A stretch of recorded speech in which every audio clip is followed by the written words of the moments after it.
Coming up on the show, our top news story for tonight is centered around an exclusive interview with one of the first women to desegregate the University of Southern Mississippi. Look, Amaya, that was a whole lot of fun, but watch this. Graduation is right around the corner, and many students might be a little unsure about the jobs that they may or may not have after graduation. USM has a way to help those concerned seniors out. All of this and more on SMTV. That's right, SMTV News for Wednesday, May 1st is starting probably right now. Right now.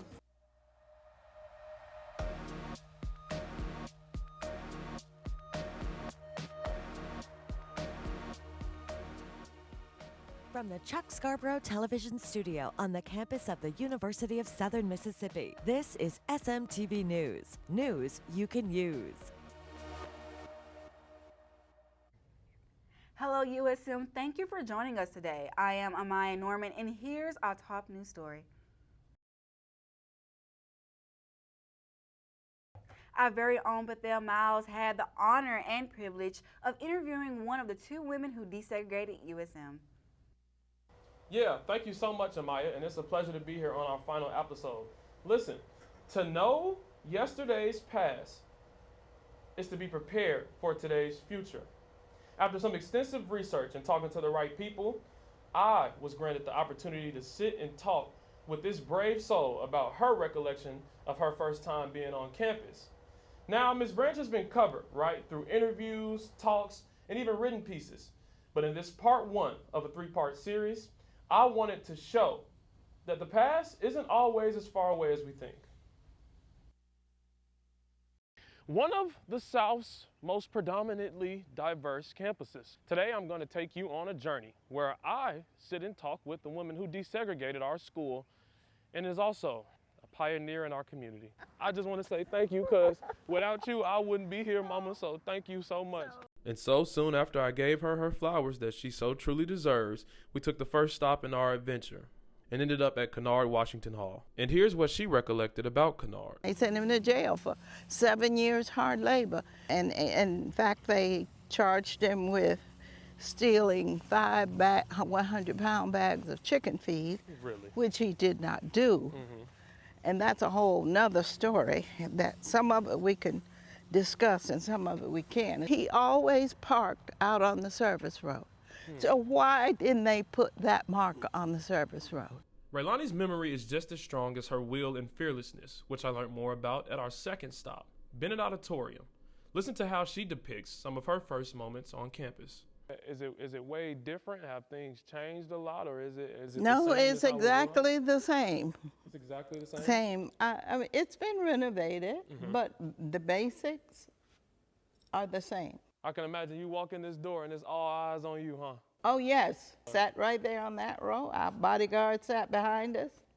That was full, and the whole of this was mostly full. And students who were sitting here, they all are there. They get all up real got fast. up and found other spots. You know what? I acted as if they weren't there. I sat here. McCain came out and made a speech. And then a group of, it must have been a sorority, they put on a little skit. And the skit took place on a plantation front porch. Wow. And they were in rocking chairs, and they're all sitting there fanning, and they called the maid to bring some lemonade to them. And I guess they thought it was funny, but it wasn't funny to me. I didn't find it amusing either, but as her mindset goes, that's the way you get through a lot of things. Just act as if they're not there. her visit with us wouldn't have been complete if we didn't go to the spot on campus where she's honored. This is the part in our story where we said our unfortunate goodbyes, and she shared with me her want to make the monument more visible. And after being promised that it would be moved to the street sign on 31st Avenue, she expressed the city didn't follow through with the plans and gave her a bunch of, oh, please. A bunch of, yeah, that's, hey, a bunch of, and before she left, she made sure to tell us. I hope all of you got some benefit out of this. Prepare yourself, whatever it is. If what you want to do goes away, have a backup plan. Be prepared to do something else. Now, as Miss Branch leaves me to go on with her next journey, I'll never forget the imprint that she left on me and the USM community. Bethel Miles, SMTV. I am so grateful to have sat down with her and walked around with her and just to have been in that situation. Listen, if you're a graduating senior and you're on the search for your first job after college, our reporter Simeon Gates has all the info you need.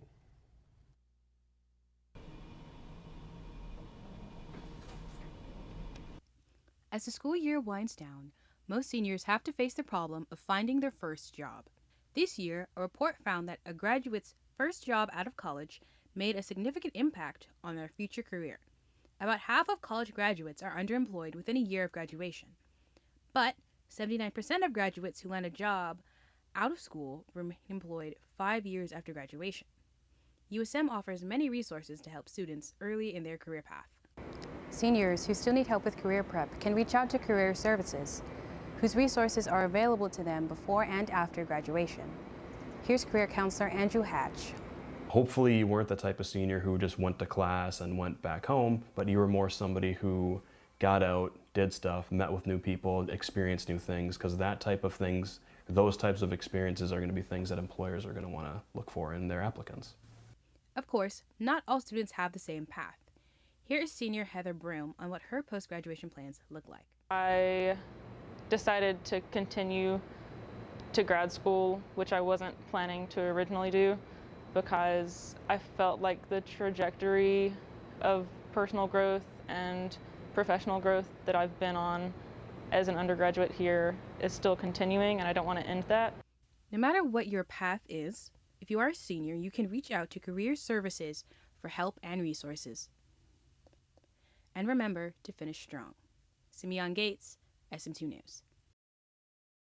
Yes, indeed. Congratulations to USM School of Media and Communications for being awarded the Scripps Howard Fund Grant. We talked to the director of the School of Media and Communication, Dr. Ed Simpson, about the grant. So USM competed with 18 other universities for the $3 million grant to establish the Roy Howard Community Journalism Center. So in January, we were notified that we will receive the grant.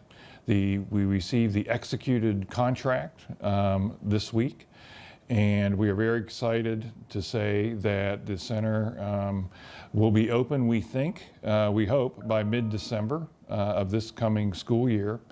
And it will be a transformative project for the School of Media and Communication.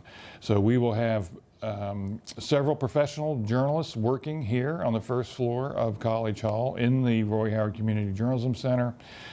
We will have somewhere around 16 students at any given time working in the center in our various bureaus. The center will be set up in 3 main locations. So the main operation will be in Hattiesburg here in College Hall. We'll have a bureau on the Gulf Coast, on our Gulf Coast campus, and we will have a bureau in Jackson. And everywhere we have a center bureau, we will have a professional journalist who will be working with teams of students to cover various parts of Southeast Mississippi. So in Jackson, for instance, the bureau there will cover state government through the prism of Southeast Mississippi. So in other words, what issues is state government addressing and what issues are they not addressing that concern Southeast Mississippi? So we think this will put our students directly in touch with professionals on a daily basis, that they'll be able to build their skills and their portfolios and their careers in a very real, timely, and concrete way that will set them up, we know, for success in the future. And this is not just for our journalism students. There will be positions for production, for technology, for strategic communication. For everything that we do here in the school, our students will be able to take part in the center. Now, a student organization at USM called the Eaglethon recently held an event on campus to collect donations. Reporter Kenny Drake has more on the story. The Eaglethon student organization at USM hosted their dance marathon to raise awareness and funds for the Blair E. Battens Children's Hospital of Mississippi. An heartwarming display of and generosity, Eaglethon's dance marathon brought together individuals from all walks of life for a cause that truly mattered. Students bonded with one another while playing cornhole and multiple board games. The atmosphere was lively with joyous melodies of music and dancing. I spoke with the Children's Miracle Network specialist for the Children's of Mississippi about what she's planning to do with the money donated from students. We're currently raising funds for a new playground for the hospital as well as angel cameras. These cameras are for the NICU and they are so all NICU parents can have an eye on their precious babies. There was something for everyone to enjoy. USM students eagerly entered a raffle to donate money. Every dollar donated allowed students to win a Raising Cane's gift basket with a t-shirt and several accessories. I think the biggest thing I learned is that with the proper advertisement, there are many students that will come out and support. Last year we was able to raise over $8,000, and so that money went to the Bastion Hospital in Jackson, Mississippi, and it was able to provide for them. For every donation given, every game played, and every moment shared, Eaglethon's dance marathon proved that together we can make a difference. One step, one dance, and one heartfelt donation at a time. I'm Kennedy Drake reporting for SM2 News. Kennedy Drake is becoming so skilled. Look, don't go anywhere. Because we still have our flash news briefing and more. But listen, before we go to our commercial, here's one that y'all love every week, our weekly trivia.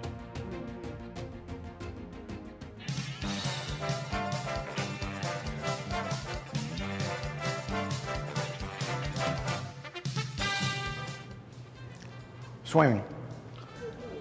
Hockey. Hockey.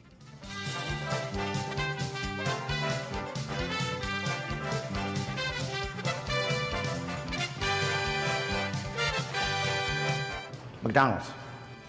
Chick-fil-A. McDonald's.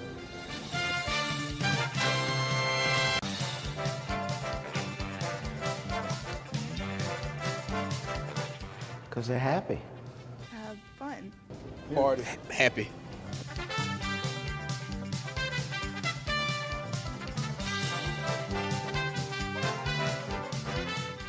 Donald Duck. Cinderella. Mickey Mouse.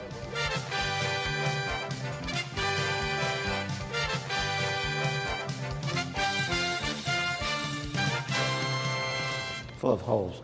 A strainer. A pancake. Football. Sponge.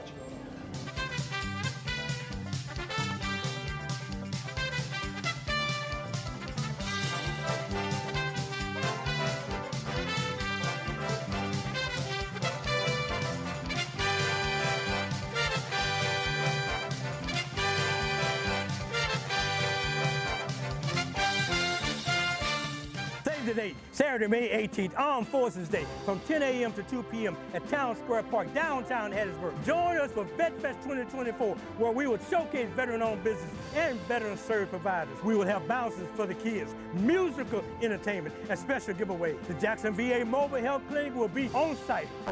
Wellness checks.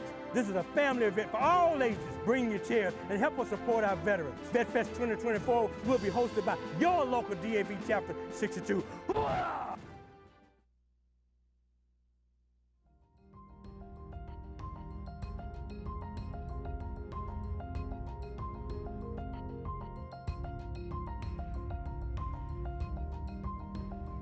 Welcome back. Now, let's get into our flash news briefing. Students here at the University of Southern Mississippi are protesting against the new changes being made to the campus dining options. What's happening with the new meal plan option is this. The university has decided to take a significant portion of the price of meal plans off, but in return has put some new requirements in place. One of these requirements is charging the prices of $300 dining dollars to every student account if they are taking in-person classes on campus and or 25 or under. This is regardless of if the student is living on campus or not. Before, the meal plans were only required for students who lived on campus, but now many commuters are going to have to pay for extra dollar dining. Whether wanted or not, many students are outraged about these new rules and have made a petition to change the new dining rules and them less imposing onto USM campus living students. Yeah, I know. I'm going to be a little mad too. But let's get into state news. On April 15th, our very own Tate Reeves took a significant step towards inclusivity by signing Senate Bill 2339. The bill mandates the State Board of Education to develop a curriculum directly focused on American Sign Language. Spearheaded by Miranda Lovelace, an ASL and art teacher at Pearl River Central High School, the bill aims to bridge communication gaps in the community. Lovelace had to overcome a few obstacles herself, including a change in state leadership, and the bipartisan support for the bill was very overwhelming. Passing both the Senate and the House without any opposing votes, Lovelace emphasized the importance of ASL not only outside but also inside the classroom, highlighting students' growth, interest, and diving a little deeper into the language and culture, with over 40 states recognizing ASL as a language. Mississippi's adaptation of the curriculum marks a significant stride towards inclusivity, and the new law will be implemented in Mississippi high schools starting this upcoming school year. Yeah, that is a lot of information. Now let's get deeper into this most important thing. Pro-Palestinian supporters have band together across America to show their support through protests. Various amounts of these protests have moved onto university campus. One university in particular is getting a lot of attention due to the Palestinian protests. That school being Columbia University on the Manhattan campus. According to the university newspaper, the Columbia Spectator, a large number of protesters occupied a building on the campus called Hamilton Hall. This was the same hall that past protesters of the Vietnam War had also occupied in 1968. The hall was not the only place that was occupied by protesters. Two of the campus nearby lawns were used as 10 encampments, sites, seen as the group has refused to make any moves towards voluntary disbursements. The university is now threatening to pass, suspended, evict, and possible expel students. Columbia University is just one of the many institutions facing mass protesting during this time. I mean, Amaya, I cannot wait to be home this summer and just to vibe, because reading them flash news briefings this whole semester done got me out of breath. A little stutter in there or two, thirsty. But we made it through. You know what else gonna be thirsty though? Who? This summer. You know, our weather is getting warmer and warmer and warmer. Okay. So, you know what? Let's see what's going on for next week. Let's take it to Rachel Brox.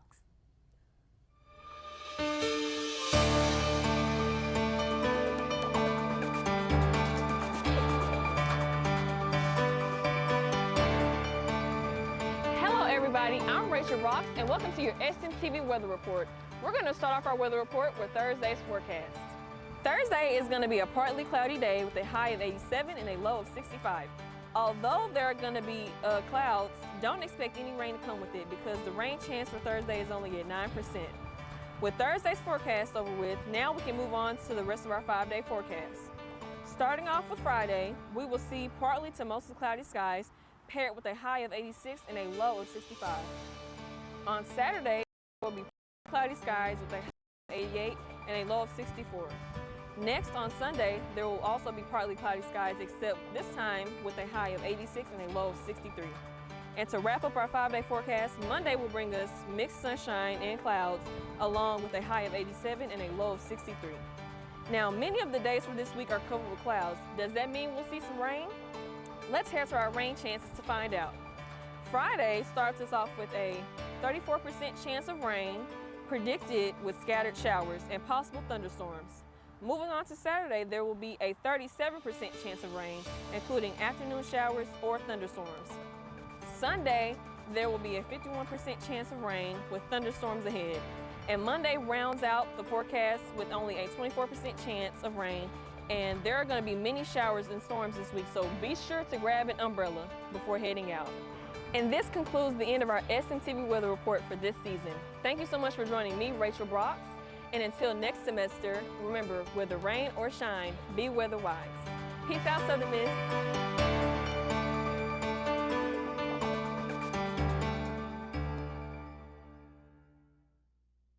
Look, it goes without saying, Amaya, Rachel is going to be one of the next faces of SMTV. Yes, Look, we still have a little bit more, right? We got SM2 Sports, when we also have community calendar. So right now, go ahead, use the bathroom, let the commercial play, and we'll be right back. Right back, like literally right back. In a couple seconds. It's important to get a flu shot each and every year because flu viruses are constantly changing and immunity from the vaccine decreases over time. Flu vaccines are updated annually to work against that year's viruses. The best time to get your shot is in the fall, but getting it later can still help. Getting a flu shot lowers your risk of getting sick, and if you do happen to get flu, it's likely to be less severe.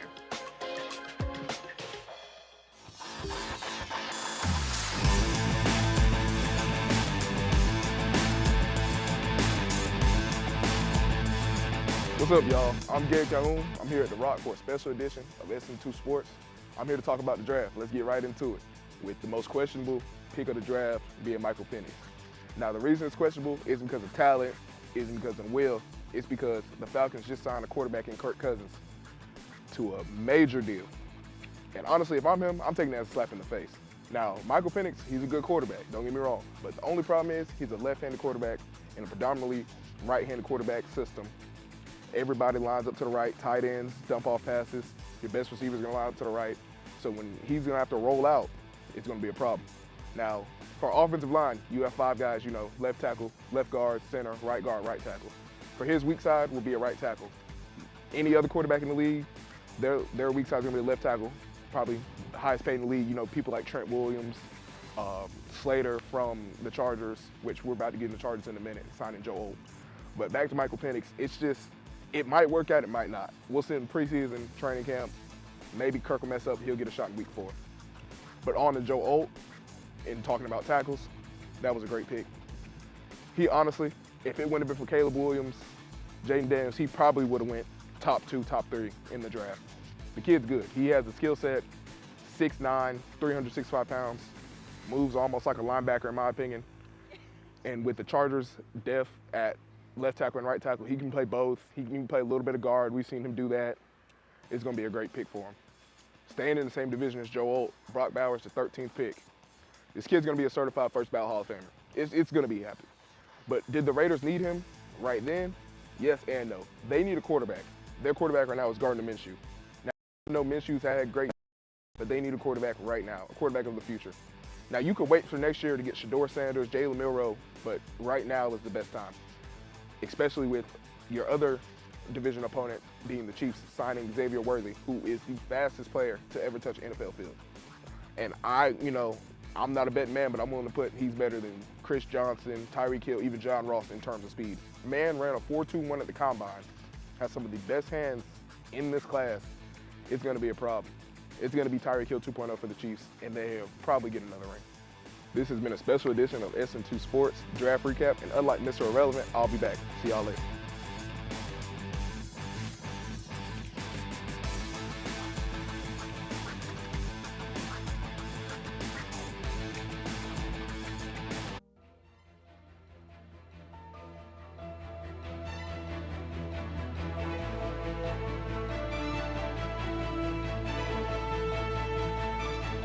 Thank you, Bethel. My name is Kennedy Drake, and I'm here with Community Calendar, where we gather information from around campus and within the community near you in Hattiesburg. The fun begins this weekend at the Student Dance Showcase on May 4th at 2 p.m. Come to the Theater and Dance Building, Studio 115, to support the USM dance students. Get ready to be mesmerized by the various styles and genres of dance. Don't miss the opportunity to witness the creativity and passion of dancers firsthand. Country music star Casey Kearney will perform at the Forest County Multi-Purpose on May 4th at 6 p.m. There will be 2 exciting rodeo events along with concerts from Cameron Marlowe and Colin Stow. Gather your friends and family for an unforgettable evening of entertainment. Get ready for a week of axe throwing from May 10th through the 14th at 2511 W 4th Street. Students are invited to participate in hopes of relieving stress during the finals week. There are several days and times on screen to give all students a chance to participate. Bring your mom to the Mother's Day Blues Festival on May 12th at the Multi-Purpose Center Fairground from 2 p.m. to 10 p.m. Musical artists such as Alton Cooley, Jay Morris Group, Jay Wan, and several other musicians will perform. One lucky individual will have the chance to win a 2024 Kia Soul. Tickets can be purchased at eventbrite.com. Mark your calendars for an evening of delightful melodies, food, and festivities. With this being our last episode of the Community Calendar, it has been an honor to present to you multiple events on and off campus. Remember to visit our website, SM2media.com, to keep up with all of our news. Signing out, I'm Kennedy Drake, and this has been your Community Calendar. Stay blessed.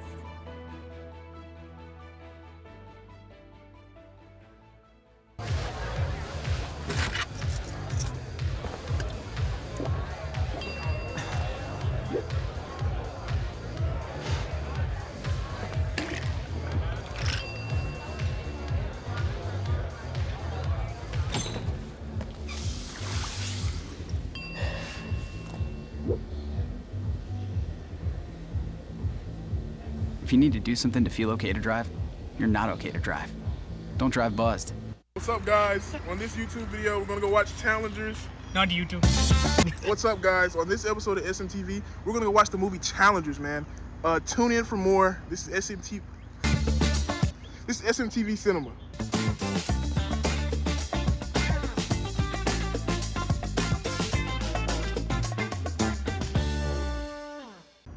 I'm Micah Gibbs and Rochuck behind the camera. Flip the camera. Hey guys, let's go.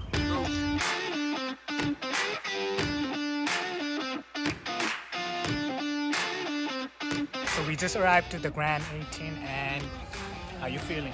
Feeling great, man. Ready to watch a movie, man. Let's go, man. Let's go. Let's go.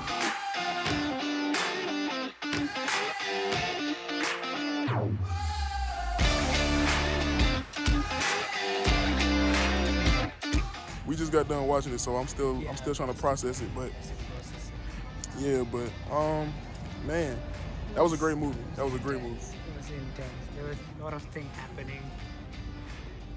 I really liked the cinematography. The way they filmed it, it was very good. It was like the camera angle, it was really random. Yeah. But very well put together. Yeah, the editing was great. They did a great job of creating tension without using words. The actors' faces, the camera angles, the music. They did a great job of adding conflict to the movie without having to talk and having to tell people or narration or anything like that. It was more of a visual thing. It was slow film. Yeah. But the tension it built at the end, I think it paid off. Yeah, most definitely. It was well-made movie.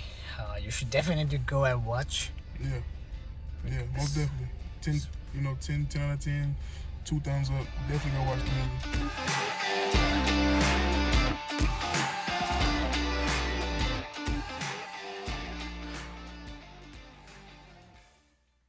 All right, to end our last show, we have the SM2 ladies with us. How y'all doing? The graduates. Yeah, express how you feel. We're good. How y'all? We're sad that it's gonna be our last show, but we happy to get up out of here. It's bittersweet. It is bittersweet. How do you feel working? How do y'all guys feel working with SMTV? You're over your years. Yeah, I've been here for 2 years. It's been a blessing, been challenging, but we made it. That's all I can say. I can co-sign Amaya. It was some hard work, but we made it. What are some of you guys' plans going away? I'm sure everybody wants to know where you all are going and what's going on with you guys after school. The goal is to work at ESPN, maybe go the football route, NFL, Dallas. If you see this, call me, give your girl a call. But I think I want to start out working for a college, get to know statistics more, analytics, so I can broadcast sports better than I have now. Yeah. Amari? Just keep it quick, girl. Look, like, I don't know, I'm letting the wind take me where the wind want me to go. So I'm open for all opportunities, whether it be sports, just anchoring. If you want me to be just a travel journalist, if you're going to pay for it, I'm here. Just make sure them coins match. Oh yeah. Me especially. Don't forget about me. I will be graduating as well. So yeah, wherever the wind take me, y'all, and I'm just blessed to be able to meet you guys. I came in a little bit late, but y'all been here, you know, and I gained a lot. But I love y'all, and I can't wait to see what the future do for you guys. And thank you, production staff. Yeah, and on I my love mama. you, Hey, SMTV. production staff, can y'all come here real quick, please? I know we gotta wrap up, Carter. I hear you in my ear. I don't care. We can spend another. Come here, Justin. Yeah, y'all come here. Look, I'll just speak for myself and just really quickly, really briefly, all these people have done so much for me just in my journalism journey. So it is just amazing to have been with y'all. Thank all of y'all. We got to wrap up the show. Everybody clap it up. And we love you guys. Yes. Stay tuned. Get ready for next semester because y'all are in tune for a show. Hey, look, thank you so much for watching SMT. Make sure to visit our social media pages, like, follow, and subscribe to our YouTube channel, Southern Miss Student Media. Do you feel me? And if you would like to submit a news tip, email us at sm2news@usm.edu. Most definitely. Also, if you would like to advertise with SM2 Media, please reach out to Joshua Wilson at joshua.wilson@usm.edu. You can find all these stories and more on our website, sm2media.com. That is all for SMTV. Thank you for joining us, and we will see you on our next show. Always remember, Southern Miss to the top.